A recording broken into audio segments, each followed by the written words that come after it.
그래도 우리 한번 옆에 좌우 한번 인사 한번 합시다. 너무너무 반갑습니다. 네, 어서 들어오세요. 예, 진짜 참 여기저기서 왔잖아, 그죠? 여기 뭐 들어온 분들도 이태리도 계시고 어디 있나 한번 봅시다. 야, 일본도 있구나. 네, 쭉 보면은 당연히 시드니는 있고 멜버른도 들어왔네요.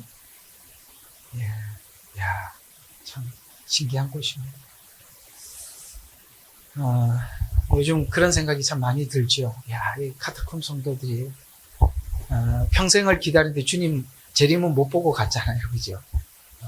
그 인내가 참 대단한 것 같아요. 그러나 사실 우리 성도들이 그렇게 평생을 살아야 가는 것이 정상인데 여기 우리 모두들이 기다리다 지치지 마시고 주님 오시는 그날까지 우리 함께 가기 위해서는 이런 공동체가 필요하고 우리가 함께 격려가 필요하고 서로가 붙잡아 주는 것이 참 필요합니다. 예, 자, 우리 같이 오늘 또 하나님 말씀 저 아시죠? 저 설교 1시간 항상 조금 넘는 거 정말 전 줄이려고 무진장 애를 썼는데 안 돼요. 예, 길게 하면 좋아요. 예, 중국에는 1시간 반 했더니 너무 빨리 한다고 이게 뭔 일인가 싶어 그러더라고요. 예, 요한계시록 6장입니다. 1절에서 8절. 요한계시록 6장입니다.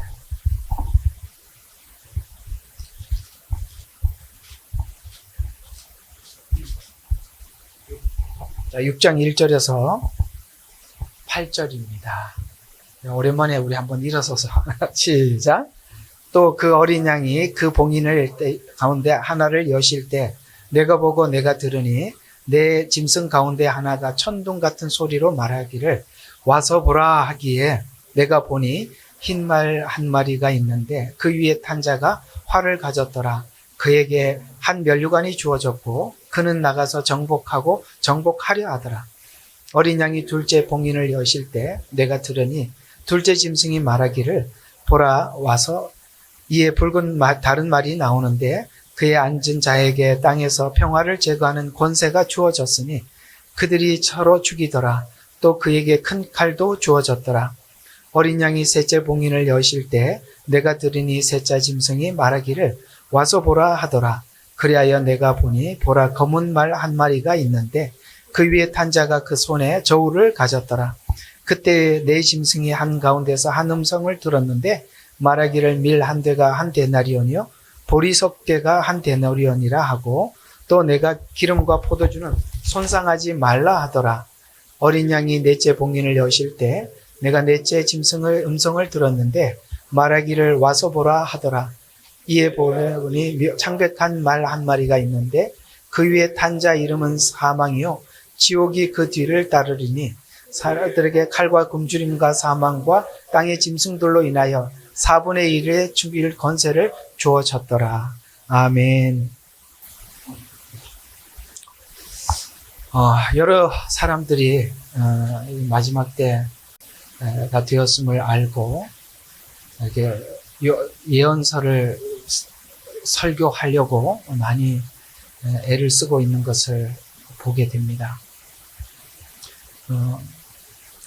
저 역시 뭐 과거에 계속 예언서를 설교한 것은 아니었지만 하나님께서 때가 되면 임봉한 책을 열어주신다고 말씀하셔서 지금 모든 상황과 정황을 보면 예수님께서 말씀하신 대로 재림이 임박한 시기를 우리가 살아가고 있구나 이것을 알게 되지요.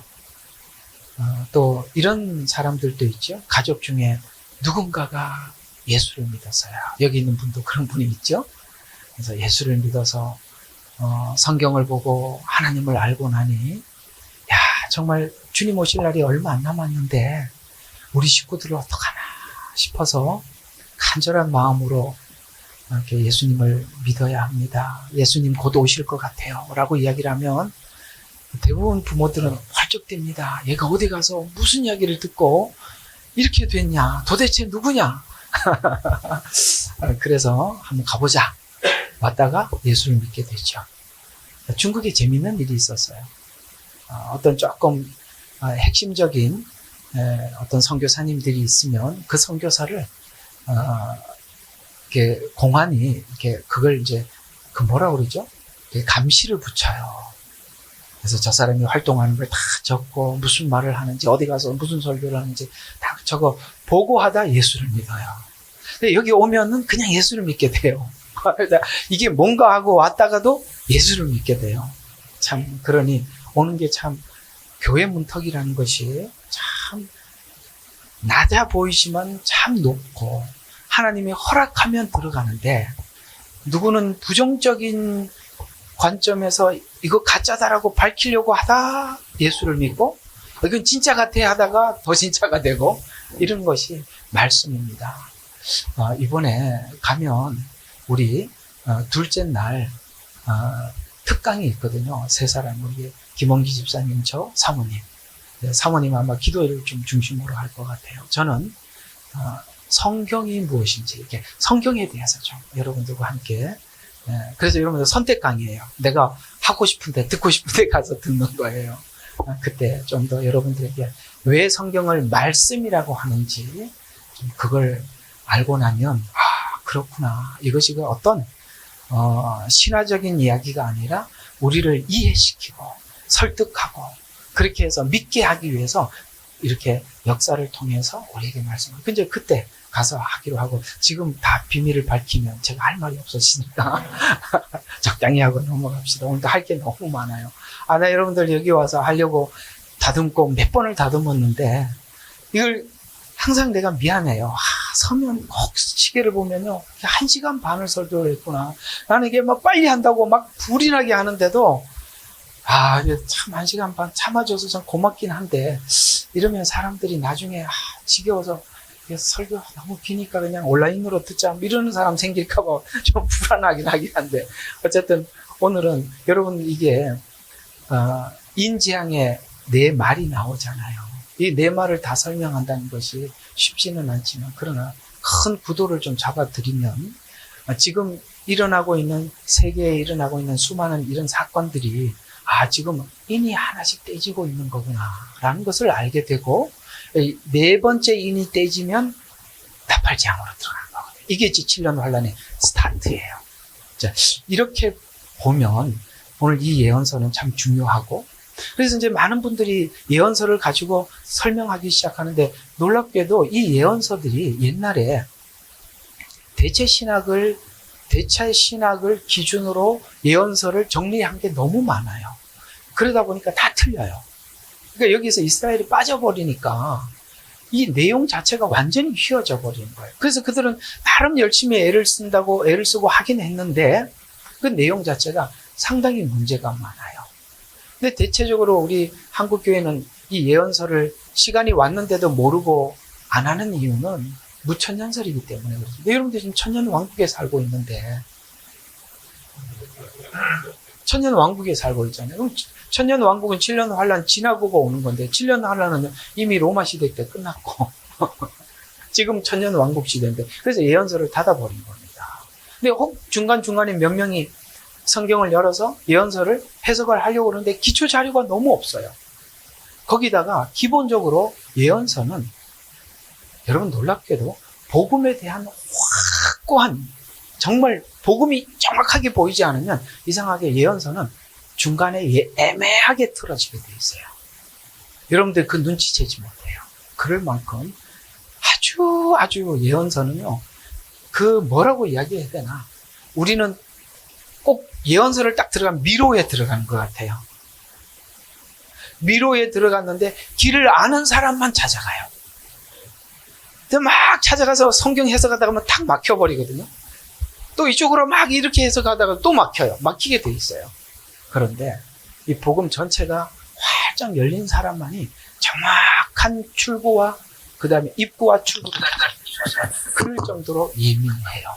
그래서 오늘 계시록 6장 1절과 8절을 여러분들과 함께 준비해서 은혜를 받고 나누려고 하는데 좀 짧은 시간이라 하더라도 좀 우리가 힘내서 은혜를 나눠보도록 하겠습니다. 우리 잠깐만요. 이렇게 소리가 조금 나는 거를 정리를 하겠습니다. 네. 다 이렇게 정리를 할 수 있습니다. 자,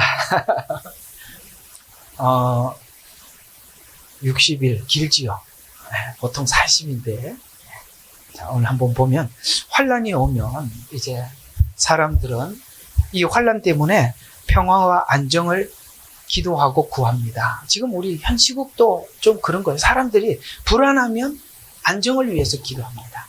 그게 인간의 본능이긴 한데 성경을 예언서를 보면 함정이에요. 이상하죠? 인간의 본능이죠. 왜냐하면 어수선하잖아요. 뭔가가 혼란스럽잖아요. 그러면 사람들이 불안해져요. 그러면 하나님 앞에 안정을 위해서 기도하러 나가는데 이게 함정이라고 성경은 말하고 있어요. 이게 왜 함정일까? 오늘 이 부분을 여러분들과 함께 좀 나누어야 합니다. 이건 무슨 이야기냐면 여러분들이 본능에 따라서 신앙생활 하지 말라는 거예요. 말씀을 따라 신앙생활을 하라는 거예요. 그래야만이 하나님이 주시는 길을 찾아갈 수가 있거든요.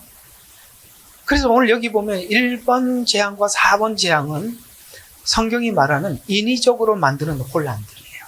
인간이 인위적으로 만든다는 말이에요.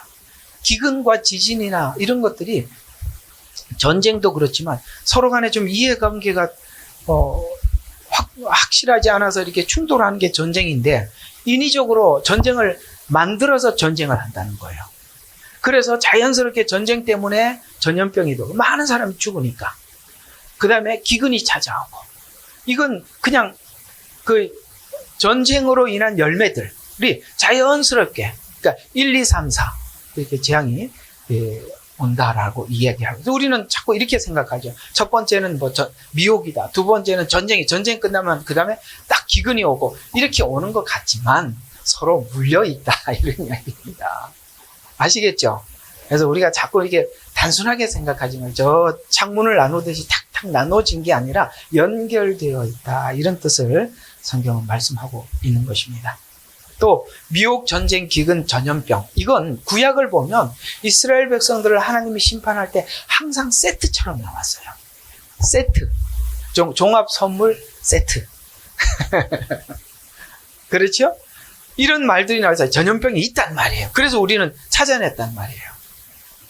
그래서 우리가 만난 거잖아요. 있다니까요. 못 봐서 모르는 거예요. 있다고요. 구약에 전염병이 있습니다. 이것은 인간이 인위적으로 만든 혼란이죠. 왜냐하면 이 혼란을 빙자해서 뭔가를 하려고 해요. 인위적으로 만들었다면 어떤 목적이 있지 않겠어요? 그래서 이 혼란을 빙자해서 적그리스도, 여기에 평화의 적그리스도. 왜냐하면 전쟁 때문에 기근이 왔어요. 이 뭔가 전쟁이 빨리 멈춰야만이 기근이 해결될 것 같아요. 전쟁 때문에 전염병이 왔어요. 그러면 전쟁이 멈춰져야 돼요. 그러면 누군가가 어떤 강한 어떤 리더가 등장을 해서 이 모든 걸 멈춰야 돼요. 그러니까 사람들은 뭔가 이걸 모든 것을 올스톱 시킬 수 있는 강력한 리더를 사람들 스스로가 구하게 되어 있다면 이게 적그리스도의 출현이에요. 그러니까 적그리스도가 출현하려면은 뭔가 사람들이 요구를 해야 하고 요구를 하게 만들어서 적그리스도가 등장을 하게 된단 말이에요. 이게 바로 전 3년 반에 말씀하고 있는 평화의 적그리스도입니다. 왜? 사람들이 평화를 갈구하잖아요. 그림이 그려지지요? 네, 그려져야 됩니다. 그래서 적그리스도를 세워서 세계를 단일화시키려고 하는 것이 사실 이런 전쟁, 기근, 전염병의 목적이라는 것이죠. 이때 육적인 안정, 주님 사는데 불편합니다. 그래서 이 불안한 사람들은 전부 다 하나님 앞에 안정과 평화를 구하겠죠. 이것을 원하는 사람들은 참 놀랍게도 모두 다 그걸 구했는데 그 사람이 나타나게 되어 있다고 성경은 말씀하고 있단 말이에요.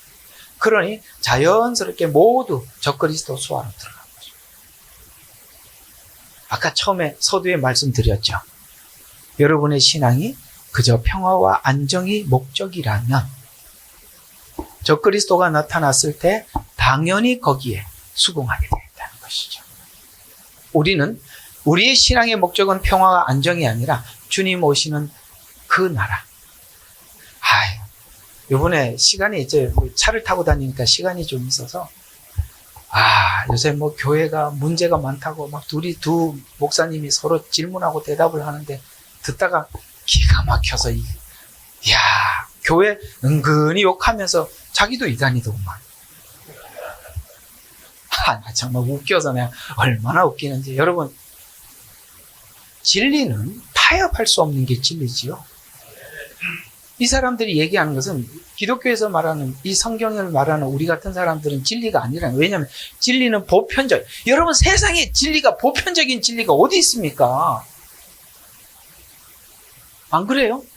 모든 사람들이 다 공감하는 게 진리래요. 그럴 수 있어요? 예.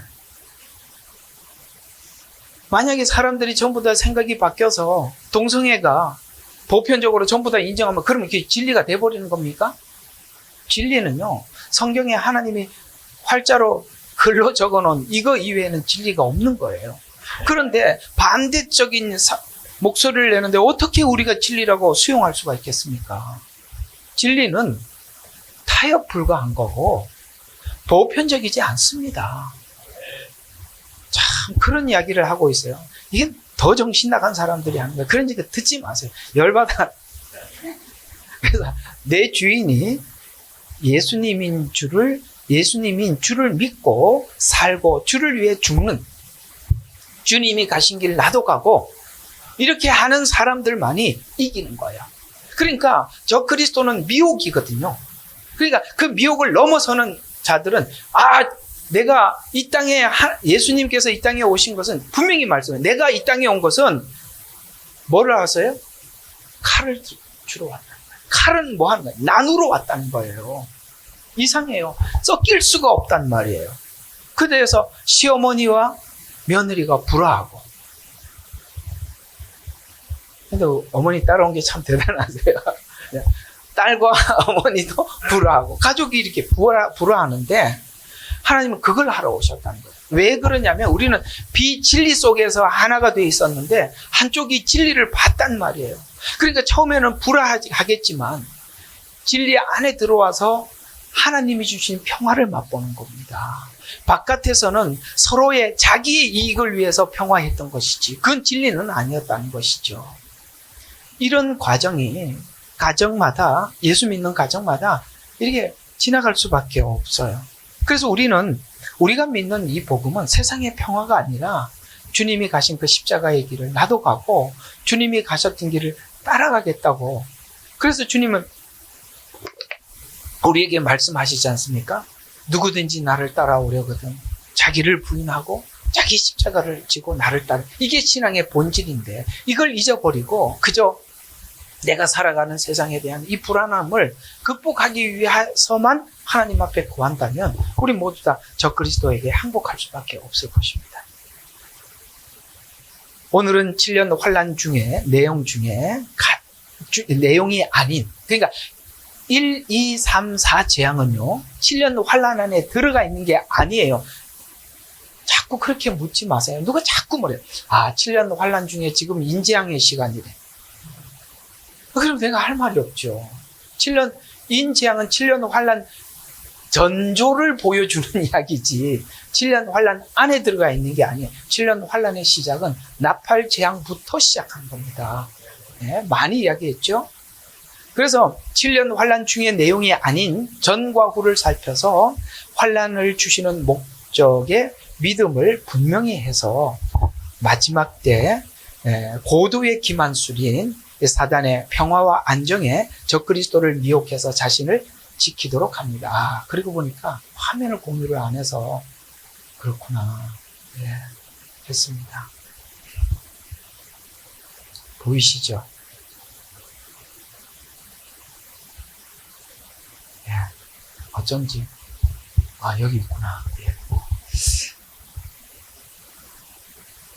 그래서 현 시대에 대한 진단을 하는 사람들마다 이 계시록을 중심으로 진단을 하는데 어떤 이들은 나팔 재앙이나 대접 재앙의 일부분이 지나갔다고 주장을 합니다만은, 그러나 나팔 재앙은 필연적으로 첫 번째 인과 네 번째 인이 지나야 시작되는 것입니다. 여기에 이제 6장에 그 첫 번째 인과 네 번째 인을 우리에게 이해시키기 위해서 네 말이 등장을 하는데, 이 말들은 다 어떤 거냐면은 그때 로마 시대 때 개선 장군들, 전쟁을 하고 이기고 돌아오는 장군들이 탔던 말들의 색상들이에요. 그러니까 배경은 그렇습니다. 근데 이 색상의 의미는 스가랴서에서 나와요. 이제 제가 이거 계시록 끝나면 스가랴서 한다고 그랬죠. 그때 자세히 좀 설명을 해드리겠습니다만, 오늘은 좀 이 본질에 따라서 한번 설명을 해보겠습니다. 그래서 흰 말, 붉은 말, 검은 말, 청황색 말, 이렇게 나와요. 참 이렇게 생각하면 돼요. 흰, 붉은, 그 다음에 검은 말, 청황색 말, 이렇게 생각을 하면 되겠습니다. 이 말들을 분석해 보면 모두가 구약에서 이미 증명되어 있습니다. 따라서 정리하고 들어가야 할 인재앙의 이해로는 첫 번째에서 네 번째 재앙은 7년 환란의 진입 부분을 이야기하는데, 한일에, 곧 이 7년 전체를 한일이라고 이야기를 한다면, 종말론적으로 해석하기 위해서는 7년은 분명히 확정되어 있다고 말씀하고 있습니다. 이게 무슨 말이냐면, 다니엘서에 보면 이 7년 환란은 하나님이 분명히 확정해 놨다는 거예요. 이번에 저기 가서 또 다음 주 주일날 예배에 요한계시록을 한 번 더 할 거예요. 이번엔 좀 계시록을 여러분들과 좀 이야기를 하고 가는데요. 자, 이 한일에는 정해져 있대요. 그래서 종말론적으로 해석하기 위해서는 7년은 분명히 확정되어 있다. 그래서 7년 환란은 있다 없다 이런 이야기를 하지 말라는 거예요. 있다라고 분명히 다니엘서에서 이렇게 말씀하고 있어요. 한번 볼까요? 다니엘서 9장 24절부터 27절을 보면, 70주가 내 백성과 내 거룩한 도성에 정해져. 내 백성은 누구죠? 이스라엘. 그러니까 항상 이거 이스라엘을 빼놓고는 이 계시록이 전혀 다른 방향. 너희 백성, 여기서 말하는 이걸 기록하고 있는 사람은 누구예요? 다니엘. 그러면 내 백성은 누굽니까? 다니엘의 백성들, 이스라엘을 이야기하고 있어요. 근데 이걸 전부 다 교회로 딱 삽입시키는 순간 전체가 틀어지는 거예요. 이게 대체 시간이에요. 내 백성과 거룩한 도성은 어디죠? 예루살렘. 그래서 마지막 때를 이스라엘의 알리야와 그 다음에 예루살렘 성의 회복, 여기를 우리가 초점을 맞춰서 눈여겨보고 있는 이유가 오늘 여기 이 말씀 때문에 그런 겁니다. 내 백성과 거룩한 도성에 정해져 있나니, 분명히 정해졌다고 말씀을 하면서, 자, 이렇게 이야기를 합니다. 하나님께서 큰 스케줄을 이야기해주고 계시는데요. 허물이 끝나고 죄를 종결시키고 죄악의 화해를 이루고 영원한 의를 가져오고, 이게 무슨 뜻이냐면 우리로 말하면 구원받는 날, 이런 이야기예요. 보세요. 죄들이 끝났어요. 우리 예수 믿어서 죄가 용서함을 받았죠. 죄가 종결되고 죄악의 화해를 이루고 하나님과 화해를 이루어요.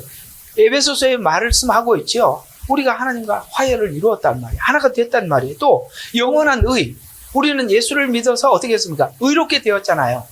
지금 이게 뭐냐면 9장에 하나님께 다니엘이 기도한 내용이에요. 하나님, 우리 죄를 용서해 주세요 하고 기도했더니, 언제 이 죄가 용서되고 언제 너희 민족이 구원을 받는지, 왜냐하면 지금은 유대인들이 눈이 가려져 있으니까 예수님을 못 보는데, 보는 날이 오는데 그게 마지막 7년이다, 이렇게 얘기하고 있는 거예요. 그래서 영원한 의를 가져오고 그 환상과 예언을 봉인하고 지극히 거룩한 이에게 기름 부으려 함이라. 그 시간이 오늘 여기 보면, 그러므로 알고 깨달으라, 예루살렘이 복원되고 건축하라는 그 명령이 나오는 때부터, 이게 뭐냐면 아닥사스다 왕이 이스라엘 백성들을 예루살렘 성을 재건하라고 보냈지요. 이게 느헤미야서이잖아요. 보냈잖아요. 그래서 마지막 예루살렘을 복원하고 건축하라는 그 명령이 나오는 날부터 메시아의 통치자까지 70주와 62주가 될 것이요. 70주라는 이야기는, 이게 이스라엘이, 하나님이 보실 때 이스라엘의 시간과 이방인이 보고 있는 시간의 개념이 다르다는 이야기를 하고 있는 거예요. 이게 무슨 뜻이냐면, 이스라엘은 시간이 70주라는, 그러니까 1주가 7년이거든요. 77에 490년이에요. 그러니까 이스라엘에게는 이 마지막 7년 환란까지를 490년으로 하나님이 확정을 해놨다는 거예요. 근데 우리는 볼 때는 2000년이 넘었죠. 그러니까 이방인이 보는 시간과 유대인이 보고 있는 시간이 다르다는 거예요. 근데 왜 하나님이 그렇게 유대인들에게 그렇게 딱 못 박아놨느냐면, 이 온 세계에 있는 사람들이 다니엘서를 보고 하나님께서 초림과 재림의 시간을 그들을 유대인들을 보고 시간표를 읽으라고 하나님이 따로 정해놓은 거란 말이에요. 우리 지구상의 시간은 이렇게 우리가 지금 흘러가고 있지만, 하나님이 이스라엘에게 준 시간은 그렇게 따로 못 박아놨다는 거예요. 이 다르다 이 말이에요. 그래서 메시아의 통치까지 70주와 62주가 될 것이요. 이거 다 설명하려면 너무 복잡하니까 어쨌든 계속 봐요. 그 거리와 성벽이 재건되리니 곧 고난스러운 때라. 재건, 이게 무슨 뜻이죠? 맞구나. 왜냐하면 마지막 때가 되면 마지막 7년이 되기 전에 성전이 재건이 돼요. 그래서 우리가 자꾸 이 예루살렘 성전을 언제 재건할까 우리 눈여겨보고 있는 이유가 이 말씀 때문에. 그래서 재건되리니 곧 고난스러운데, 이게 7년이라는 거예요. 환난이라는 거예요. 너희 민족에게 큰 고난이 있을 것이다. 고난스러운 때라. 62주에는 메시아가 끊어질 것이나, 이제 하나님 좀 큰 그림을 그려주는 게 뭐냐면 62주 더하기 7주가 있어요. 여기 이제 빠져 있는 상황인데 전체를 합하면 69주가 돼요. 이게 뭐냐면 이스라엘 백성들이 예루살렘 성전을 건축하기 위해서 갔던 시간과 예수님께서 나귀를 타고 예루살렘으로 들어간 시간 전체가 49주예요. 그 시간이 정확히 49주가 끝난 거예요. 그래서 한 해가 남았죠. 그게 앞으로 미래에 찾아올 7년입니다. 그래서 메시아가 끊어질 것이나 라는 말은 예수님이 십자가에 죽으신다는 얘기예요. 끊어질 것이나 자신을 위해서가 아니요 또 장차 올 그 통치자의 백성이 도성과 성소를 파괴하리니 7년 중에 있을 일을 이야기를 하는 거예요. 그러니까 AD 70년에 뭡니까? 디도 장군이 예루살렘 성을 파괴시키면서 이스라엘이 흩어졌단 말이에요. 그러면 성을 재건을 하고 이스라엘 백성들이 예수님을 맞이하려면 지금 어떻게 합니까? 알리야 올라가다라는 뜻이잖아요. 흩어져 있는 이스라엘 백성들이 돌아가고 있는데 놀랍게도 가장 안 돌아갈 것 같은 나라가 미국이었는데 미국에서도 지금 돌아가고 있어요. 그러니 정말 있을 수 없는 일들이 일어나고 있는 것입니다. 이스라엘 땅이 회복되고 있고 그 다음에 유대인들이 돌아가고 있고 그 다음에 지금 다니엘서 예언대로 성전이 재건되고 있고 그래서 AD 70년에 파괴가 되고 난 이후에 그 끝은 홍수로 뒤덮을 것이요 끝까지 황폐함이 정해져 있느니라. 그래서 성이 파괴된 상태로 마지막 7년까지 쭉 가다가 7년 딱 직전에 성전이 재건되리니 이해가 가죠? 파괴된 상태로 가다가 이런 이야기가 되는 것입니다. 이게 다니엘서. 그래서 이 다니엘서와 함께 요한계시록은 함께 이해가 되어져야 하는 것입니다. 그래서 그가 많은 사람들과 더불어 언약을 확정하고 지금부터는 7년 안에 있을 일들을 설명하는 것입니다. 7년 환란 중에. 그래서 많은 사람들과 언약을 확정을 하는데요. 여기서 유대인들이 마음껏 예배를 드릴 수 있도록 허락해 준다는 거예요. 확정을 하고 그 주의 중간에 희생제와 예물을 금지시킬 것이죠. 중간이 딱 되자 93년 반에 넘어가는 요 시간이 되자 그 언약을 일방적으로 파기시킨다는 거예요. 그래서 시킬 것이요. 그는 가증함을 확산시킴으로 황폐케 하리니 진멸될 때까지라는 말은 7년 후반부까지 계속될 것이다. 그러니까 이스라엘 백성들은 지금 적그리스도가 나타날 때 많은 사람들이 유혹을 받을 거예요. 왜냐하면 유대인들이 상상하고 있는 메시아는 적그리스도 같은 메시아거든요. 힘과 통치, 능력을 가지고 이스라엘을 대변하는, 이스라엘이 온 나라를 회복하는 이런 메시아를 기다리고 있었는데 보니까 그런 그런 존재가 7년 환란 전에 나타나니까 메시아인갑다고 그 다음에 예배도 마음대로 드릴 수 있도록 확정을 하니까 언약을 확정해 주니까 이게 진짜 메시아구나 하는데 딱 후 3년 반에 일방적으로 파괴하고 성전에다 우상을 세워놓고 말을 하게 하고 거기다 절을 하라고 하니까 이 사람들이 계명에 따라 우상에게 절을 하겠습니까? 그때서야 사람들이 알아차린다는 거예요. 이게 지금 쉽게 말해서 하나님이 다니엘에게 하는 말이 뭐냐면 너희들 끝까지 못 알아봐. 메시아를.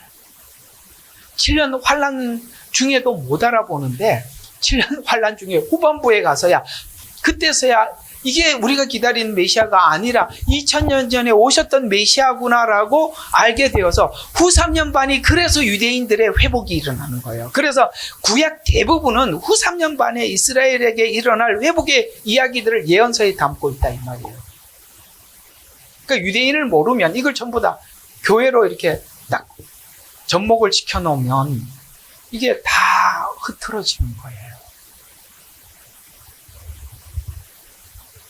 그래서 정해진 것이 황폐한 자에게 쏟아지리라. 그래서 7년 환란에 들어가는 것을 인지하도록 하나님께서는 첫 번째와 네 번째 재앙이 그 시간표를 알리는데 계시록 6장에는 네 말이 등장하는데 이 말들은 이미 이스라엘 역사와 예언서에 전쟁, 기근, 전염병, 하나님의 심판의 패턴이 반복되어 이미 구약에 나타났었고 그 반복되어서 나타났기 때문에 1장 여기 있는 첫 번째 인과 네 번째 인이 금방 확 와닿는단 말이에요. 왜요? 이미 구약에서 이런 패턴으로 왔다는 걸 알잖아요. 그 계시록은 사실 어려운데 계시록을 가지고 계시록을 풀면 흰말이 누가 자꾸 그래요. 7년 환란 전에 예수님 오시는데 왜냐면은 첫 번째 인을 봐라. 그 첫 번째 인이 흰말이 아니냐. 예수님이 흰말을 타고 오시는데 7년 환란 전에 오신다라고 하는데 이건 흰말이 아니라 여러분 이스라엘이 멸망하기 직전에 거짓 선지자들이 출현을 해서 사람들을 속였다고요. 예수님도 첫 번째 뭐라고 말씀하지 너희가 미혹을 받지 않도록 주의하라고 그랬습니다. 이건 미혹인데 예수님 재림이라고 이렇게 얘기를 하면 정말 곤란하죠. 왜? 구약하고 예언하고 다르다 이 말이 그렇게 되는 거예요. 아셨어요? 그래서 지금 유독 이단들이 많이 생기는 거예요. 우리가 옛날에 이단이 이렇게 판을 치지 않았어요. 참 신기한 게 이단이 이렇게 생겼는데 요즘 목사들이 신천지로 자발적으로 들어간 거예요. 그 왜 들어가냐고 물어보니까 기성교회나 성도들이 안 온대요. 그래서 신천지를 가야 그래도 그걸 붙여야 사람들이 오니까 거기다 붙인다는 거예요. 이게 도대체 이 복음이 있는 건지 왜 목회를 하는지 물어보고 싶어요. 그래서 이런 첫 번째와 네 번째 재앙과 동일하게 설명을 하고 있습니다. 이 모든 환난과 재앙은 하나님의 시간 안에서 하나님 허락 안에서 시행된다고 말씀하고 있습니다. 아시겠어요? 이건 사단이 자발적으로 하는 게 아니라 하나님의 허락 안에서 일어난대요. 그게 스가랴에서 나옵니다. 그래서 이런 이야기들이 구약과 연관이 되어야만이 이게 풀어지는 거거든요. 스가랴서 1장과 3절에 보면 이 말들이 여기 등장하고 있어요. 똑같은 말들이 내가 또 눈을 들어 본즉 내 병거가 두 산 사이에서 나오는데 이 두 산은 어디냐? 시온과 갈람산. 이건 뭐냐면 하나님으로부터 나온다라고 말을 할 때마다 이 산을 이야기하는 것입니다. 구약에 있는 상징적인 산, 하나님의 산. 오라 우리가 여호와의 산에 올라 주님의 도를 배우자. 여러분 아시죠? 여호와 산. 그 산은 시온과 감난산을 이야기하는 것입니다. 이건 하나님으로부터 나온다라는 뜻입니다. 그래서 두 산 사이에서 나오는데 라고 이야기를 했으니까 여기 있는 이 네 말도 하나님의 허락 안에서 하나님의 시간에 하나님의 허락 안에서 시작되는 거구나 라고 스가랴에서 우리가 알 수 있어요. 그래서 그 산은 놋은 십자가 심판을 이야기합니다. 어떤 부분은 십자가를 설명하기도 하고 어떤 쪽에서는 심판을 설명하는데 여기는 놋이라고 표현은 십자가가 아니라 심판이라는 관점에서 설명을 하고 있는 거예요. 성막할 때 다 했어요. 그래서 성막이 중요한 거예요. 그래서 첫째 병거는 붉은 말. 붉은 말은 항상 구약에서는 전쟁을 상징했어요. 그 다음에 둘째 병거는 흑말, 기근입니다. 세 번째 병거는 흰 말입니다. 미혹이죠. 넷째 병거는 젓갈색, 건장한 말들이라. 이게 전쟁, 기근, 미혹이 반복된다. 앞으로 우리는 조금 있으면 기근의 때를 맞이할 겁니다. 그리고 전쟁과 전염병과 기근의 소식은 수도 없이 들어서 이제는 나중에는 당연한 뉴스가 될 것입니다. 그런 쪽으로 반복될 것이다. 그래서 인재앙은 하나님 허락 안에서 전 세계로 퍼져나갈 것을 말씀하고 있습니다. 그래서 스가랴서 1장 10절에 보면, 자, 이들은 땅에 두루 다니라고 주께서 보내신 자들이라. 여러 가지 색깔의 말이 땅을 순찰함으로써 하나님의 허락하심 안에서 움직이고 있듯이, 이해가 가요? 하나님이 보내서 순찰한단 말이에요. 전체를. 스가랴서에 나와요.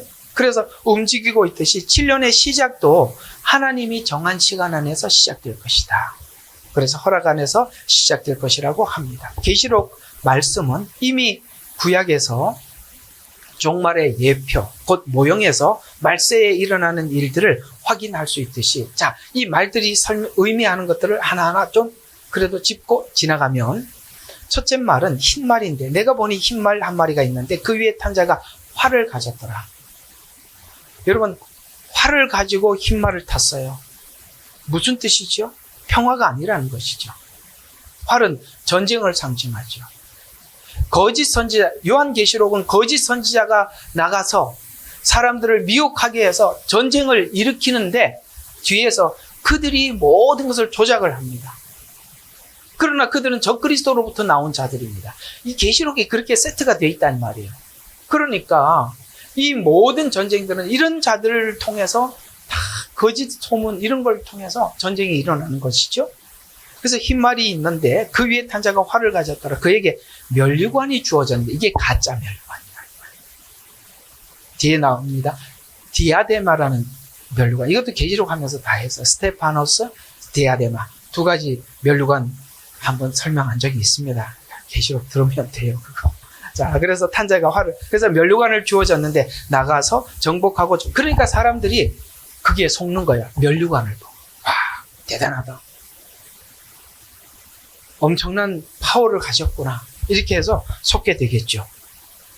그래서 활을 가진 자가 흰 말을 타고 나와서 이기고 또 이기려고 하더라. 그러니까 정복, 곧 거짓 평화를 가지게 되는데, 즉 거짓으로 정복하려고 흰 말로 위장해서 거짓 평화를 하지만 뭡니까? 실패합니다. 그래서 그는 뭔가 이스라엘 편에 서는 것 같고 세계 평화를 막 지향을 하는데, 이스라엘은 지금까지 기다리고 있던 천년 왕국의 그 평화를 상상을 해보면서, 와, 이 천년 왕국의 평화를 가져다 줄 그리스도가 등장했구나 하고 속는 거라 이 말이에요. 그래서 여러분들 있잖아요. 신앙에 하나님, 내가 지금 십자가를 져야 되는 그런 상황입니까? 그러면 십자가를 지기 위해서 하나님 앞에 구해야지. 어떻게 하면 살죠? 어디로 도망가야 됩니까? 이렇게 하면은 큰일 난다 이 말이에요. 왜? 저 그리스도가 그렇게 구하는 자들에게 모든 만족을 줄 거니까.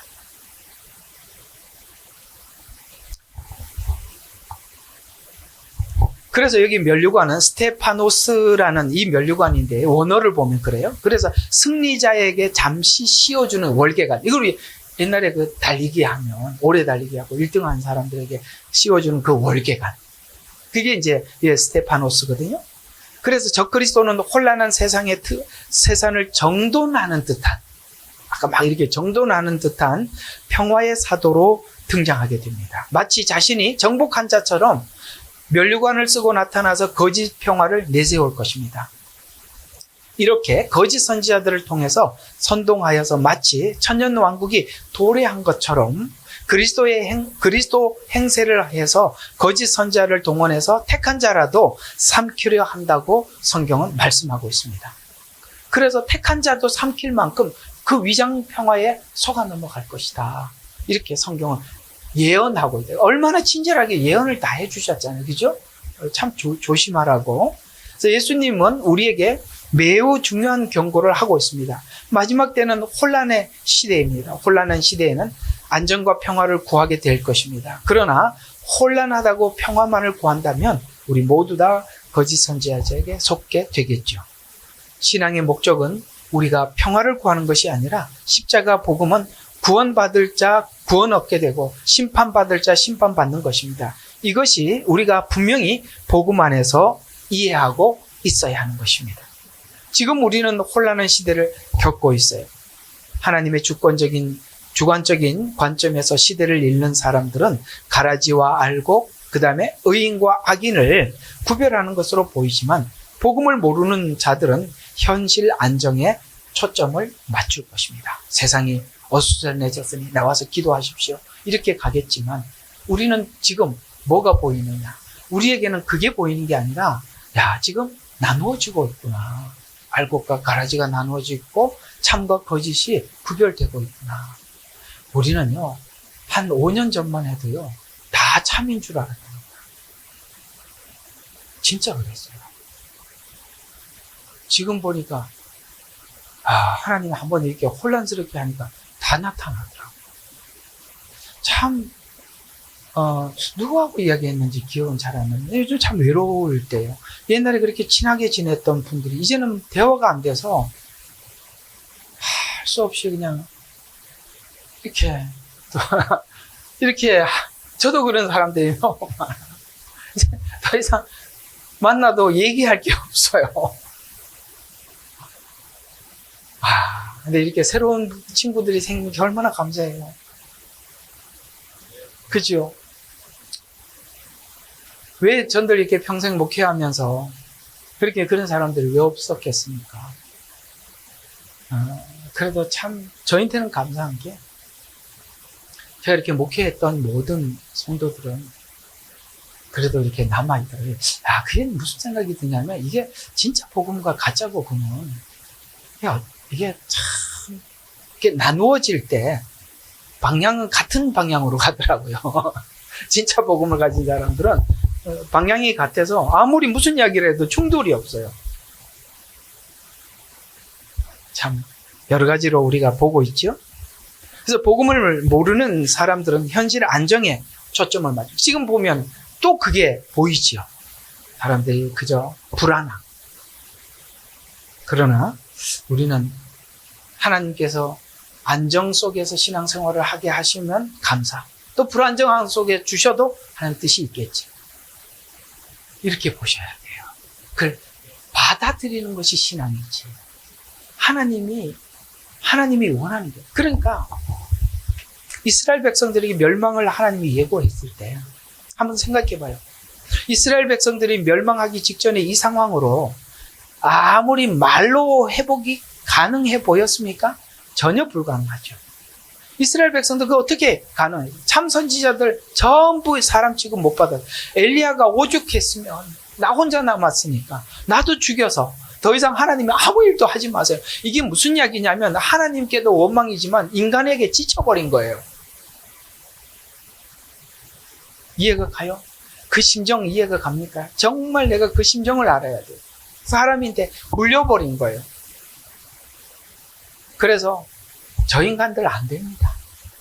그러니 그저 나 혼자 살아있으니까 나 죽이고 나면 나는 살아서는 말을 해야 되니까 나 죽이고 나면 그냥 이걸로 끝내세요.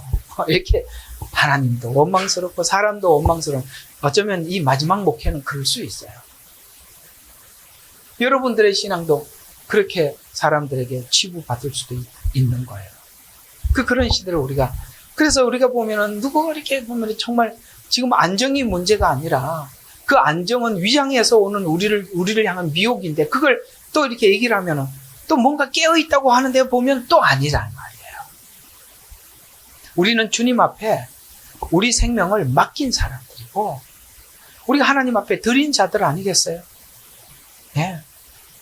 그걸 우리가 짧게나마 우리 스스로 이런 혼란한 시대 앞에서 내가 나에게 질문을 한번 해볼 수 있는 것만 해도 그런 기회가 있는 것도 감사한 일이죠. 정말 중국에서 사역을 하니까 이게 이제 사역하다가 문제가 되면은 어떤 일이 생기는지 알고 그 중국에 이제 그 감옥에 가면은 어떤 일도 다 아는데 방법이 없더라고요. 그걸 손을 놓고 올 수도 없고 하나님 그저 오늘 하루 해가 지고 집에 들어오면 그저 오늘 하루 잘 보냈습니다. 감사합니다. 내일 정말 바울이 했던 말이 있잖아요. 내가 어떤 일을 만날는지 알지 못하나.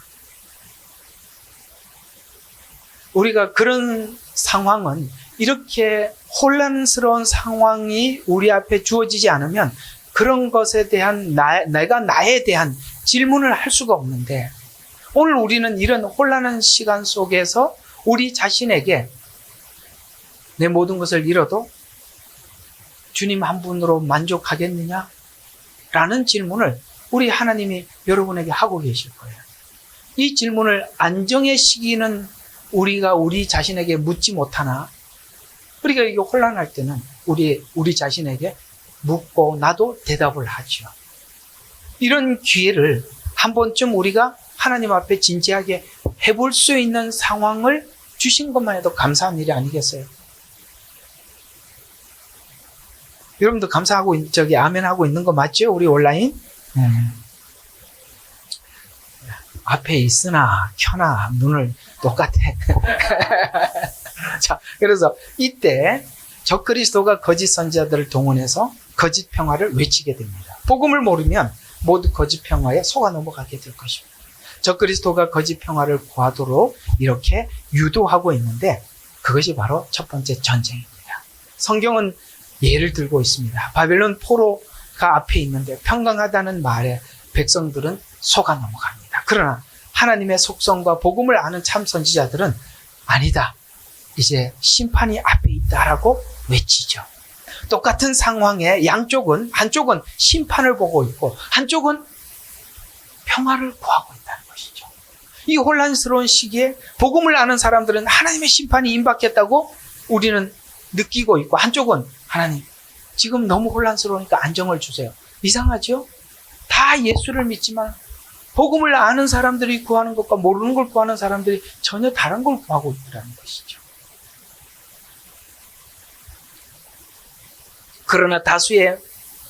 그러나 평화의 말에 다수가 속아 넘어갑니다. 그 이유는 믿음의 목적이 무엇인지 드러나기 때문이죠. 다니엘서의 거짓 평화 언약에 속는다고 말을 하고 있습니다. 아까 읽었던 다니엘서 9장 27절에 그가 많은 사람들과 더불어 한 주 동안 언약을 굳게 정하며 그러니까 이제 평화의 시기가 왔다. 이렇게 사람들이 안심을 하게 되겠죠. 그러나 적그리스도가 언약을 하지만 평화 언약은 권력 장악을 위한 거짓 평화라고 말합니다. 그래서 내가 보면 이렇게 복음을 이해하고 보면 이런 모든 상황들은 또 이렇게 세상에 믿음을 가지고 가는 사람들을 또 한 번 혼란스럽게 해서 거기에 몰아넣기 위한 하나님의 그런 시기가 아닌가. 이게 무슨 뜻인지 알겠어요? 이렇게 진실하게 믿음을 가지고 쫓아가려고 하는 사람들이 이렇게 혼란스러운 상황을 만들어서 사람들에게 본능적으로 안정을 구하게 만들어서 그들을 또 한 번 모아서. 왜냐하면 여러분은 골치 아픈 사람들이거든요. 뭘 해도 안 믿거든요. 자, 이렇게 성경하고 이렇게 맞춰보는 사람들이거든요. 그러니까 고도의 작전이 필요하겠죠. 그렇지 않나라는 생각이. 그러니까 여러분들이 항상 대중이 다 옳은 게 아니에요. 우리는 항상 성경을 보고 상황을 파악하고 견지할 수 있어야 되는 것입니다. 예수님의 경고는 지금 오신 메시아는 영접하지 않고 마지막 때 적그리스도가 평화로 오면 너희가 영접할 것이라고 예수님도 이렇게 표현했어요. 요한복음 5장 43절에 나는 내 아버지 이름으로 왔으나 너희가 나를 영접하지 아니하였다. 만일 다른 사람이 자기 이름으로 오면 너희가 그를 영접하리라. 기가 막히는 이야기죠. 예수님이 왔는데 예수님은 영접하지 않고 다른 사람이 자기 이름으로 왔어요. 그런데 영접하리라. 이건 오늘 우리가 현실에 맡아서 보고 있는 뭡니까? 적그리스도와 동일한 이야기죠. 그래서 조심하라고 하라 하시고 명심하라 하십니다. 평강과 안정에 속지 말라고 아까 예수님이 했던 말을 또 성경은 데살로니가 전서 5장 3절에 다시 한번 이렇게 우리의 말을 하고 있어요. 사람들은 평강과 안전을 말할 때에 임신한 여인에게 해산의 고통이 이른 것과 같이 멸망이 갑자기 그들에게 이를 것이니 결코 피하지 못하리라. 임신한 여인이라고 표현하는 것은 여인이 임신을 하면 반드시 출산이 있죠. 그러니까 배 부른 걸 모두 다 보고 있는데 여러분 이건 무슨 이야기냐면 마지막 한 일에는 정해져 있다는 거예요. 여인이 임신한 것처럼 출산의 날이 반드시 있다는 거예요. 그래서 갑자기 그들에게 이를 것이니 결코 피하지 못하리라. 마지막 때 사람들은 혼란으로 인해 평화와 안정을 구할 것입니다. 그러나 신자는 바로 하나님께서 재림할 것을 알고 있습니다. 자, 두 번째, 우리가 지금 실제 우리가 조심해야 될 부분은 첫 번째 말이에요. 미혹입니다. 우리의 진리를 빼앗아 가려고 하는 거니까. 그래서 우리가 성경에 대해서 정확한 이해를 하고 있어야 되고 성경이 말하는 대로 우리가 믿음을 가지고 있어야 되는 것이죠. 자, 두 번째, 붉은 말이 등장을 하는데 6장 3절과 4절에 보면 어린 양이 둘째 봉인을 여실 때 내가 들으니 둘째 짐승이 말하기를 와서 보라 하더라. 그의 붉은 다른 말이 나오는데 그 위에 앉은 자에게 땅에서 평화를 제하는, 이게 전쟁이거든요. 평화를 제거해서 평화를 갖다 주는 거예요. 참 나쁜 놈이죠. 전쟁을 통해서 평화를 제거해서 평화를 갖다 주는 거예요. 이게 적그리스도라는 거예요. 아까 말씀드렸죠? 이 모든 것은 인위적으로 만드는 거라고. 그래서 평화를 제거하는 권세를 주어졌는데 그들이 서로 죽이더라. 또 그에게 큰 칼도 주었다. 이 큰 칼이라는 말은 대전을 이야기하는 것입니다. 대전. 주어졌더라. 고의적으로 땅의 평화를 제하여 버려 서로 죽이게 하는, 즉 전쟁과 같은 유혈 사태를 일으켜서 구약 선지자 전반에서 예레미야, 에스겔, 호세아 등에서 전쟁을 통한 심판이 반복되었는데 이는 붉은 말로 인해 발생하는 전쟁과 피 흘림을 예표하고 있습니다. 이때 흰말을 탄 적그리스도가 평화로 위장하여 속입니다. 하나님을 의지해 평강만을 위해 믿음 생활하는 사람들은 모두 이 위장평화에 속아 넘어가요. 오늘 포인트는 이쪽이니까 계속 내가 반복해서 말씀을 드리는 것입니다. 믿음은 평화와 안정을 위해서 믿는 것이 아닙니다. 마지막 시험은 육신의 안정과 평화를 추구하는 자들에게 시험의 장이 될 것입니다. 복음이 제시하는 방향과 목적, 그리고 최종 목적지를 분명히 해야 속지 않습니다. 왜냐하면 사단은 마지막 때 용으로 등장할 만큼 속이는 수단이 상당히 탁월하기 때문에 그렇습니다. 세 번째, 검은 말이 등장을 하게 됩니다. 전쟁 때문에 자연스럽게 기근이 찾아오겠죠. 여러분, 우크라이나 전쟁 오래 해서 이제는 앞으로 10년 굉장히 쌀값이나 이런 것 때문에 밀값이 엄청 올라갈 거예요. 왜냐하면 전쟁의 당연한 산물이에요. 결과거든요. 그래서 검은 말이 등장을 하게 되는데요. 이게 6장 5절과 6절에 하나님이 셋째 봉인을 여실 때 들으니 셋째 짐승이 말하기를 와서 보라 하더라. 그리하여 내가 보니 보라, 검은 말 한 마리가 있는데 그 위에 탄 자가 그 손에 저울을 가졌더라. 이게 지금 기근이거든요. 저울을 달아. 요즘 누가 저울로 합니까? 그냥 사가지고 오죠. 근데 저울을 달아야 할 만큼 없다는 거죠. 그때 네 짐승 가운데서 한 음성이 들리는데, 자, 말하기를 얼마나 기근인지 이렇게 표현하고 있습니다. 밀 한 대가 한 데나리온이요, 보리석 대가 한 데나리온이라. 그러니까 데나리온이라는 것은 하루 품삯이거든요. 일한 품삯. 그래서 하고 너는 기름과 포도주는 손상하지 말라. 이게 이제 사람들이 되게 의문스러운 이야기예요. 다른 건 다 비싼데 이거는 손대지 말라. 근데 이거 대략 보면 이게 여기 나오는 기름과 포도주는 이스라엘 백성들이 하나님 앞에 제사를 드릴 때 기름을, 그 다음에 전제를 드릴 때 포도주를 부었거든요. 그래서 하나님께 예배하는 이런 것에는 손대지 말라고 하는 건가? 라는 정도로만 이해하시면 돼요. 여기에 또 이것만 연구하는 사람들이 있어요. 네? 그 쓸데없는 것만 그렇게 해요. 네피림이 뭐냐? 그것만 평생요. 그게 그렇게 할 거 없어요. 그냥 그렇다 그러면 열리면 아멘, 아니면 그 정도 그래 하면 됩니다. 자, 그래서 앞에 전염병과 기근으로 인해서 자연스럽게 따라오는 것이 기근입니다. 기근의 수준을 정확히 성경은 이 기근이 어느 정도인지 구약의 성경에 기록돼요. 그러니까 모든 성경은 짝이 있거든요. 그래서 저울을 들고 나오고 곡식의 양을 제한하고 값이 치솟는 기근을 이야기를 하는데, 이 기근은 이스라엘이 불순종할 때마다 징계하여 나타나는 도구로 하나님께서 늘 사용했었어요. 열왕기하 6장 24절과 29절에 보면은 기근의 때가 있었어요. 그 기근을 지금 연결시켜서 보면 아람이 예루살렘 성을 포위했을 때 그러니까 사마리아 성에 극심한 기근이 생겼던 사건이 열왕기하 6장에서 말씀하고 있을 때, 그때 그 기근이 이 정도라고 이야기합니다. 나귀 머리 하나가 은 80개. 지금 현찰로 표현한다면 대략 130만 원 정도. 그러니까 나귀 머리 하나가 130만 원.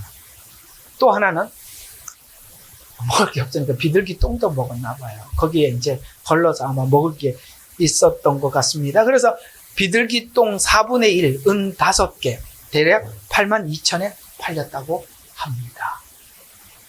그러니까 이 기근이 하나님이 징계를 할 때 기근이 항상 세트로 나왔다는 말이에요. 그래서 준비하시라는 거예요. 뿐만 아니라 오늘은 내 아들을 내놓으라. 오늘은 우리가 그를 먹고 내일은 내 아들을 먹으리라. 여러분 성경 읽어봤죠? 사람을 먹을 만큼 정도의 기근의 심판의 도구. 기근은 심판의 도구입니다. 우리가 예를 들면 기근이 닥치면 인간성과 인간애가 말살됩니다. 대체적으로 보면 이 후진국이나 못 사는 나라들은 도둑놈이 많아요.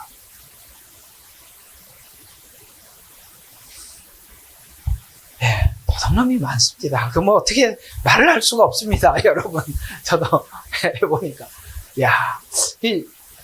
이게 중국에서 하는데 자전거를 진짜 몇 대를 그 땡동철하고 그 충전해갖고 가는 오토바이, 그때 참 없는 돈 자꾸 훔쳐가는 거예요.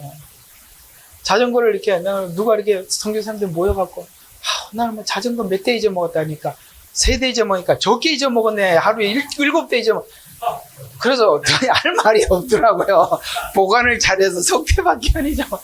대체적으로 못 사는 동네 가면은 그렇게 도둑질을 많이 해요. 그러니까 넉넉해지면 괜찮은데, 그래서 인간애가 말살되는 거예요.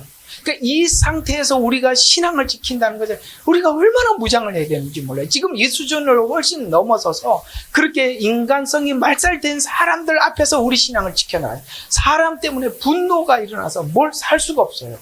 화가 나서. 진짜 그런 게 너무 많아요. 살아보니까 그렇습니다. 여기 가서 바가지 써. 저기 가서 또 바가지 써. 저녁에 오면 성질이 나서 그냥 보따리 사고 하고 갈까 막 이런 생각이 매일 난단 말이에요. 실제 이 북한의 고난의 행군의 시간에 사람의 사체까지 먹었던 예를 저는 정말 직접 많이 들었었어요. 오늘 여기 성경에 말씀하고 있는 것과 동일합니다. 한 덩어리 식량에도 엄청난 가격이 매겨지는 상황을 이 요한계시록 6장에서도 똑같이 이야기를 합니다. 뿐만 아니라 이렇게 육적인 양식이 고갈되는 것뿐만 아니라 영적 양식도 완전히 고갈될 것을 아모스서에서 또 이렇게 말씀하고 있어요. 아모스서 8장 11절과 13절에 보면 주 하나님이 말하노라. 보라 그날에 이르리라. 내가 그 땅에 기근을 보내느리니 빵의 기근도 아니요 물로 인한 갈증도 아니라 오직 주의 말씀을 듣지 못하는 기근이라. 사람들이 이 말씀을 듣기 위해서 이 마지막 때 되면 이 마지막 때 이 상황과 정황에 대해서 하나님 미래 계획에 대해서 이 예언에 대해서 알고 싶어서 사람들이 어떻게 해요? 바다 이 끝에서 바다 북쪽까지 그 다음에 방황할 것이요. 사람들이 주의 말씀을 찾으려고 이리저리 달릴 것이나 그것을 찾지 못하리라. 그날에는 아름다운 처녀들과 청년들이 건장한 사람들이라 할지라도 그 말씀을 듣기 위해서 찾아다니더라도 갈증으로 기진하는 시기가 온다는 거예요. 그러니까 지금 육적으로도 이렇게 기근의 때가 올 뿐만 아니라 말씀의 기근의 때도 온다는 거예요. 정말 준비하셔야 돼요. 기진하리라. 그래서 육적, 영적 말씀의 기근의 때가 올 것이라고 말씀하고 있습니다. 혼란한 시간에 복음과 예언을 찾으려고 하지만 얻지 못할 것이라. 기근은 하나님의 심판이며 하나님께 돌아오노라는 경고입니다. 기근의 때 요셉과 같이 현명한 자들은 넉넉할 때 기근을 보고 준비하는 것입니다. 왜냐하면 하나님이 보여줬잖아요. 하나님이 다 알려줬는데도 준비를 안 하니 안 되지요. 네 번째는 청황색 말인데요. 이건 이제 창백한 말이라고도 표현하기도 합니다.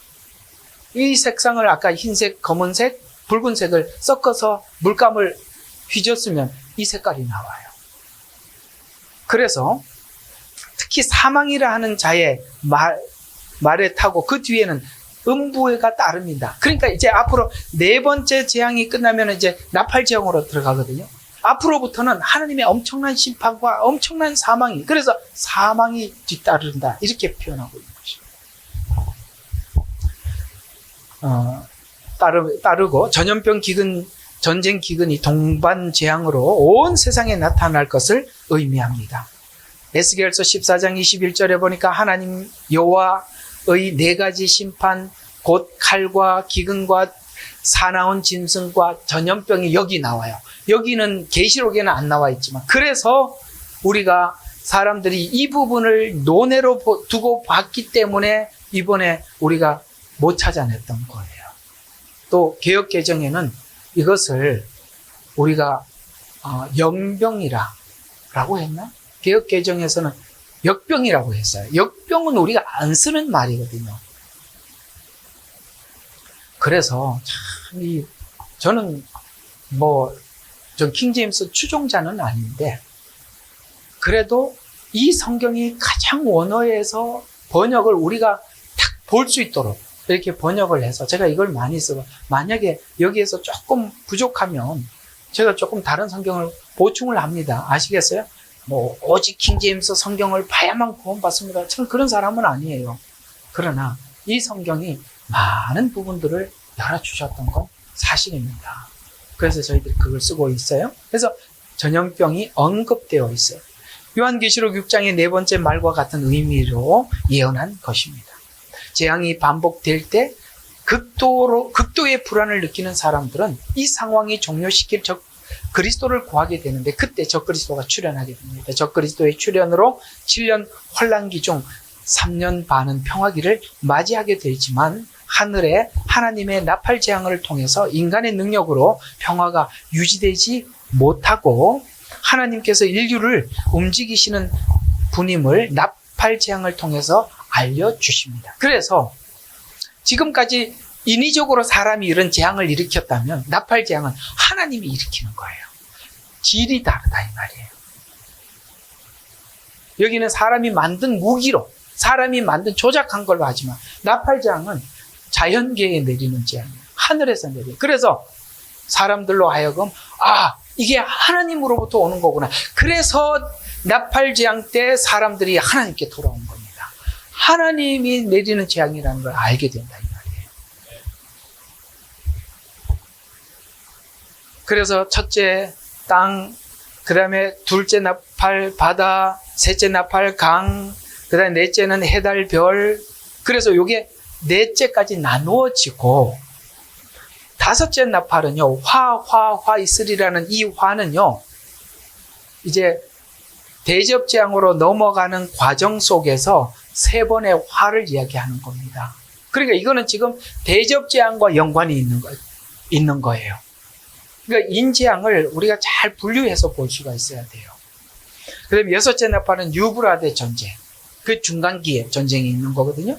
그래서 또 이걸요, 잘 들어봐요. 참, 그래서 이게 요한계시록 갑자기 느닷없이 예언서를 해석한다고 하면서 이게 엉터리로 해석하는 이유가 뭐냐면, 여기 보면 유브라데 전쟁에 보면은 지구의 3분의 1이 죽는다 그러면 아니라 유브라데 전쟁에 참여한 사람의 3분의 1이에요. 그래서 유브라데라고 한정을 한 거예요. 지역을. 그러니까 이런 걸 못 본다 이 말이에요. 왜 그걸 못 보느냐? 전 세계적으로 자꾸 보기 때문에 그래요. 지금 아까 말했잖아요. 다니엘서가 네 민족. 자, 일곱째 나팔은 나팔 재앙 후에 하나님 왕국의 돌의 심판. 이거 요번에 저기 가면 또 한번 해드릴게요. 가이정 구조 해갖고 한번 설명을 할 거예요.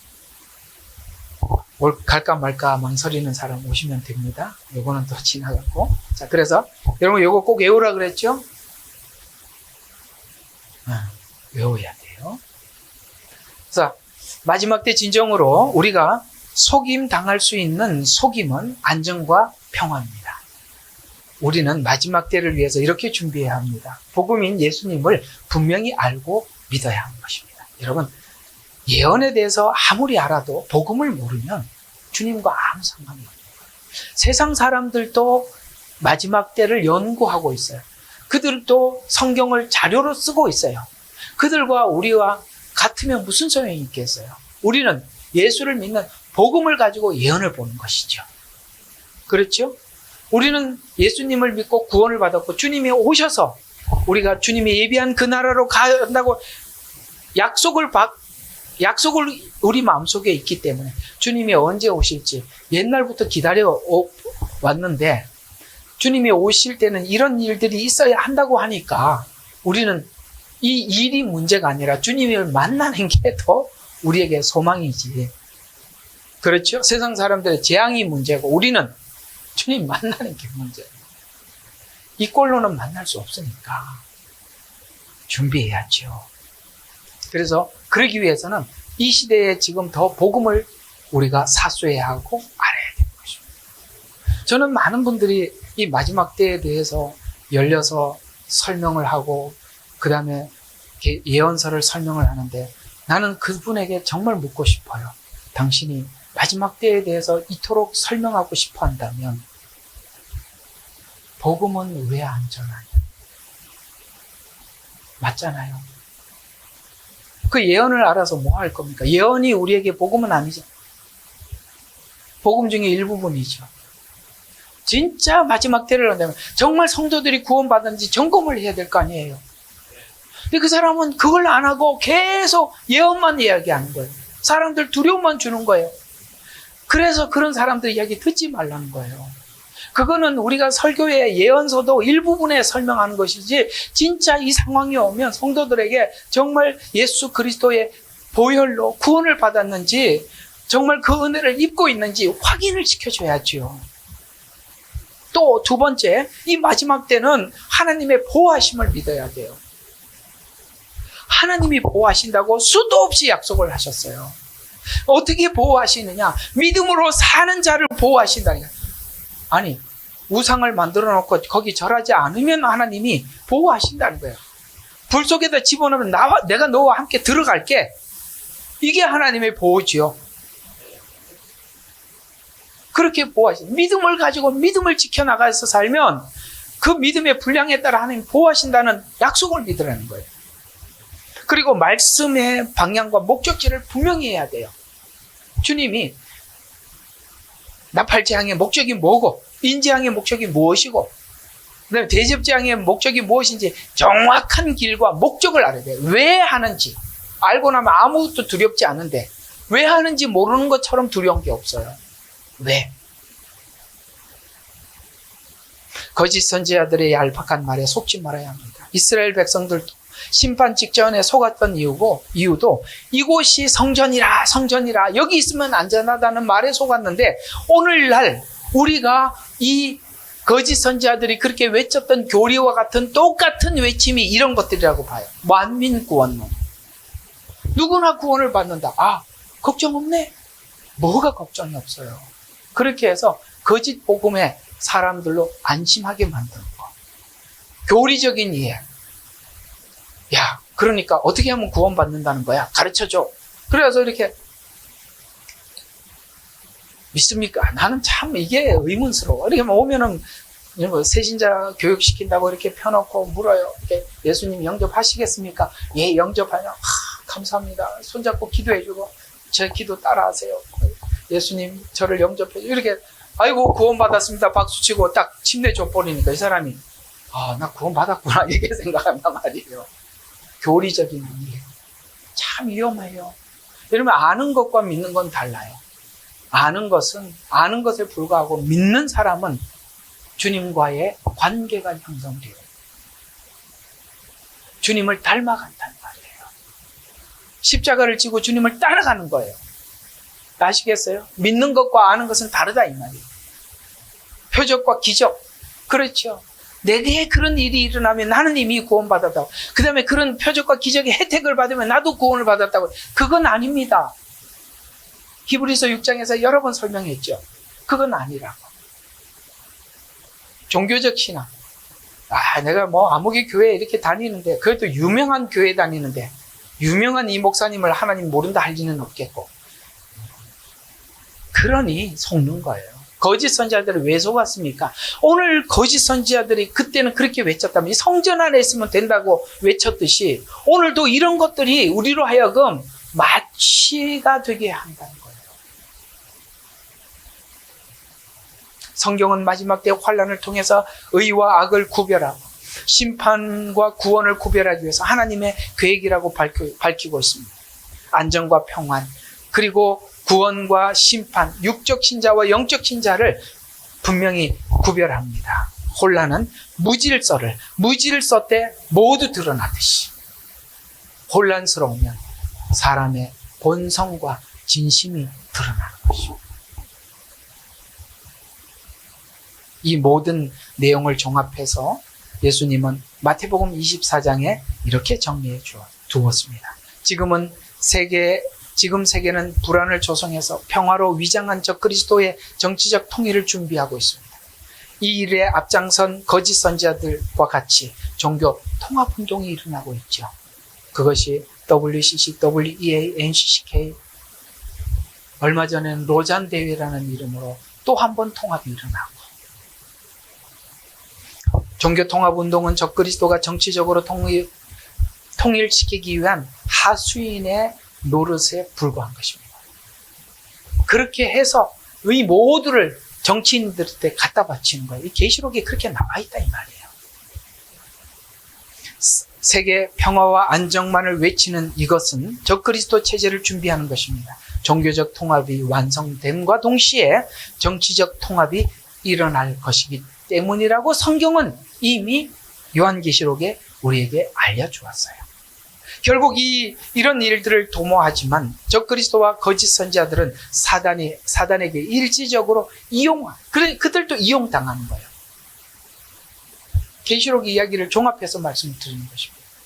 이들은 자신의 영광과 성공을 위해서 사단에게 자신의 영혼을 판 것에 불과한 것입니다. 이들은 이들의 최후까지 볼 필요가 있습니다. 그래서 우리에게 자주 쓰는 이야기죠.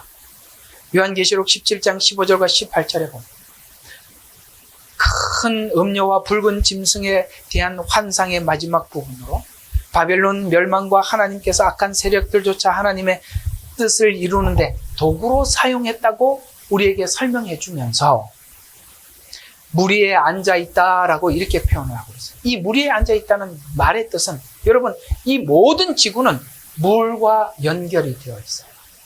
바다, 대륙이 바다와 연결되어 있어요. 무리에 앉아있다. 음료가 전 세계에 영향력을 행사하지만 짐승과 열뿔이 음료를 배반하고 파괴하여 완전히 멸망시킵니다. 그래서 음료는 적그리스도 정치 세력들에게 통합이라는 이름으로 사람들 끌어다 모아주고 자기가 죽음을 당해요. 음녀가 발가벗겨서 죽임을 당하더라. 이렇게 나오는데 이 종교 지도자들이 결국에는 정치인들한테 이용당하고 끝나는 거예요. 나오잖아요, 성경에. 다 이야기를 해줬다고요. 다 있다니까요.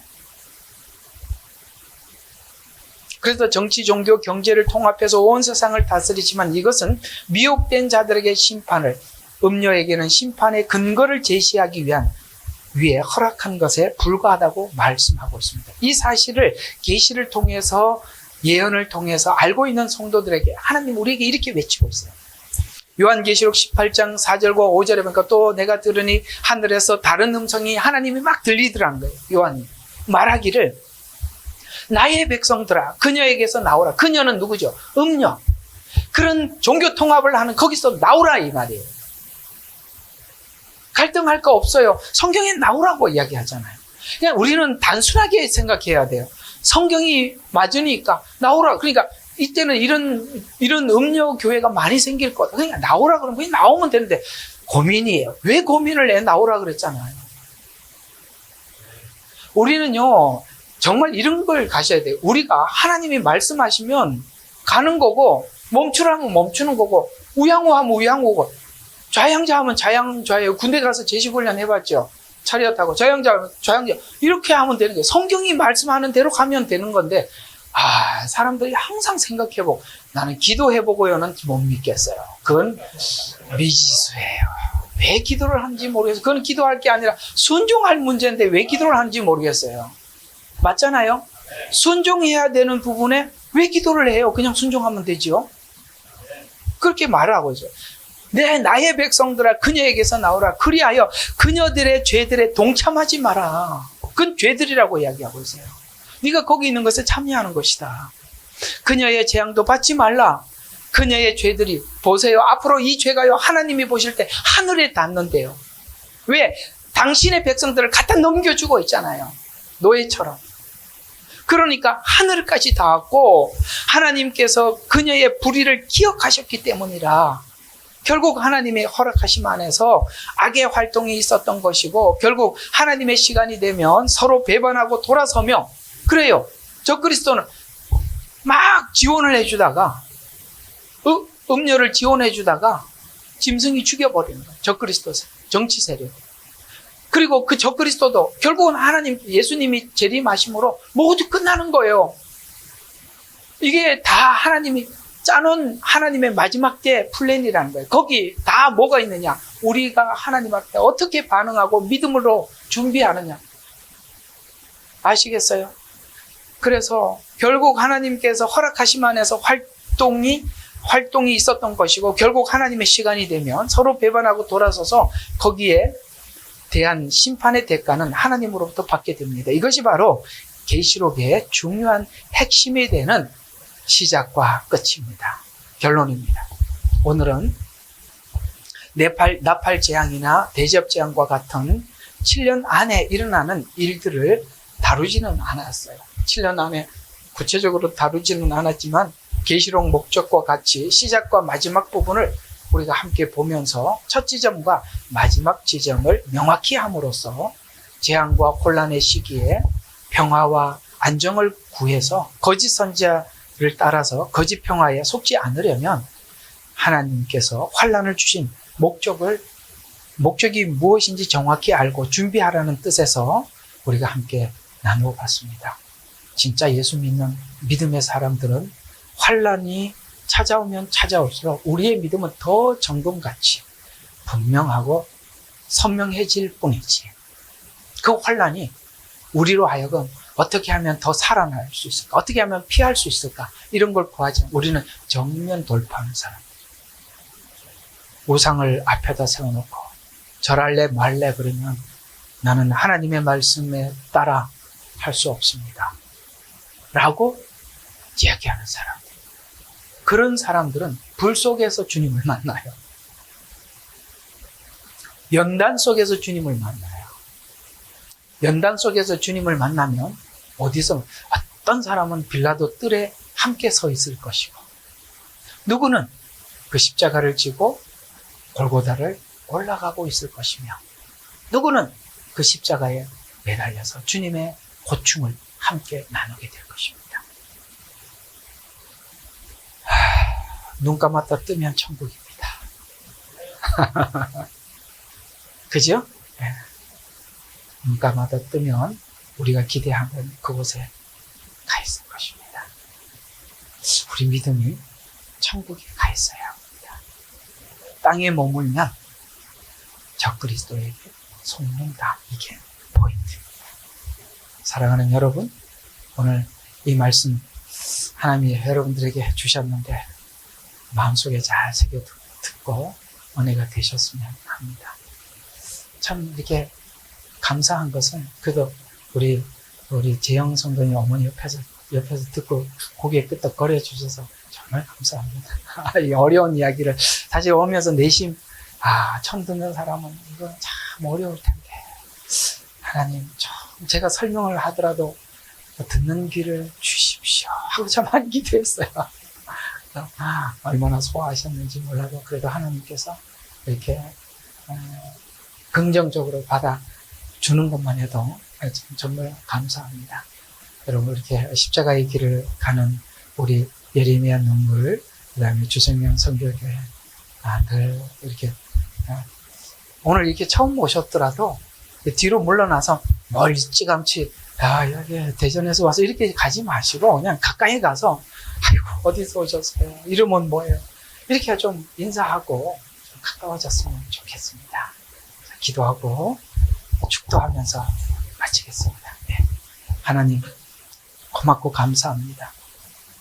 오늘은 요한계시록 6장을 통해서 아버지 하나님, 내 말에 대해서 우리 함께 나누었습니다. 특별히 마지막 때는 예수님께서는 마태복음 24장에 너무너무 여러 번 강조했듯이 너희가 미혹을 받지 않도록 조심해라. 미혹을 받지 않도록 조심해라.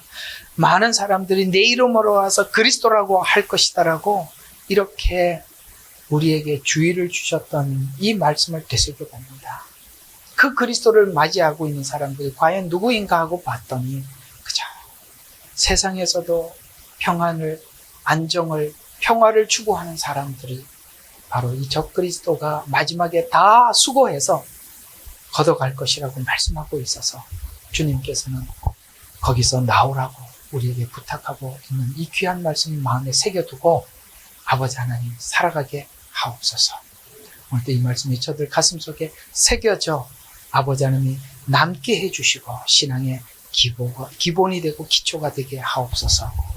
이제는 우리 주 예수 그리스도의 은혜와 하나님 아버지 크신 사랑과 성령님의 내주교통 충만 역사하심이 오늘도 주의 말씀을 듣고 마음속에 새겨 아버지 하나님 주님께서 말씀하시고 부탁하신 대로 주의하며 말씀을 쫓아 한 발짝 한 발짝 아버지 하나님 과감하게 다가서기를 결심하고 돌아가는 우리 예레미야 눈물 교회와 주생명 선교교회와 주께서 세우신 선교지에 선교사님들과 애쓰는 사역자들 머리 위에 이 시간으로부터 영원토록 함께 할지어다.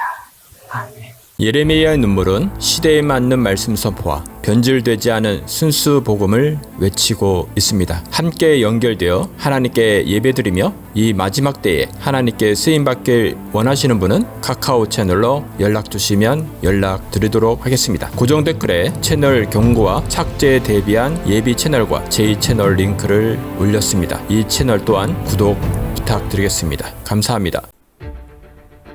우리는 역사상 가장 중요한 시점을 지나고 있습니다. 하나님께서는 하나님의 일을 하시기 전에 사람을 준비시키셨음을 우리가 알고 있습니다. 하나님 말씀은 마지막 때에 대추수, 대부흥의 때가 있다고 분명히 예언하고 있습니다. 아멘. 하나님의 말씀이 그대로 성취될 것을 믿습니다. 예레미야 눈물은 잠자는 교회와 영혼을 깨우기 위해 노력하고 있습니다. 이 가슴 뛰는 일에 함께 하길 원하시는 분은 카카오 채널로 연락 주시기 바랍니다. 당신은 위대한 하나님의 사람입니다.